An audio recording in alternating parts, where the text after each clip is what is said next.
Tatsuki Fujimoto, best known as the creator of the manga series Chainsaw Man, has voiced candid thoughts on a certain character from South Park, one he once liked but now sees differently. In a 2021 interview with Da Vinci magazine, Fujimoto admitted that he liked Kenny McCormick, the hoodie-clad and frequently deceased member of the South Park crew.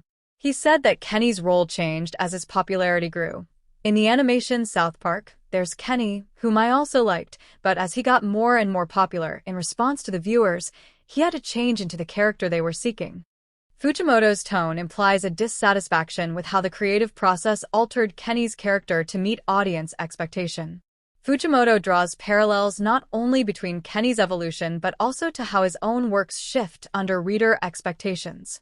He emphasizes that characters don't just exist in isolation. They are shaped by viewer demands and system constraints.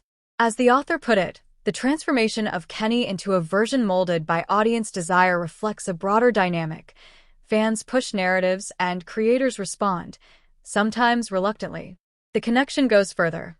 Fujimoto is known for referencing Western media frequently in his work. For example, he has cited Kenny and other South Park characters as inspiration for aspects of Chainsaw Man's cast. One analysis suggests the protagonist Denji and Kenny both come from impoverished, chaotic backgrounds and push themselves to extreme lengths for survival and recognition. Meanwhile, the Fiend-Devil hybrid character Power is explicitly linked to the self-serving personality of Eric Cartman from South Park. "I draw inspiration from works that I love," Fujimoto is quoted as saying. For example, in Chainsaw Man, the character of Power evokes Eric Cartman. Critics have noted that Power and Cartman share key traits: narcissism, selfishness, and a willingness to harm or manipulate others to achieve their ends. Fujimoto's citing of this inspiration highlights how Western influences permeate even in Japanese manga and anime, sometimes in surprising ways. Yet with this open admiration comes a critique. Fujimoto sees the shift in characters like Kenny as an example of audience-driven alteration of personality and role.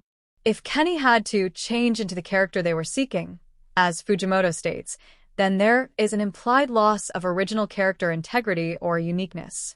That critique may reflect Fujimoto's own awareness of how his characters evolve under fan expectations and franchise momentum. For readers of Chainsaw Man, knowing this background adds a layer of meta-reading to the story. The idea that a character's very core might bend under external forces echoes in Denji's journey. As Denji becomes celebrated and defined by others, he grapples with what he truly wants versus what is expected of him. Fujimoto has framed that tension in his storytelling before. In sum, Fujimoto's commentary reveals both nostalgia and critical distance. He once liked Kenny, but now sees how his character was reshaped by popularity and audience desire. At the same time, the references from South Park into Chainsaw Man show a creative dialogue across cultures and media. Perhaps the most compelling takeaway is how creators, characters, and fans are locked in a dance of expectation, evolution, and reinterpretation, often in ways that reshape identity, narrative, and impact.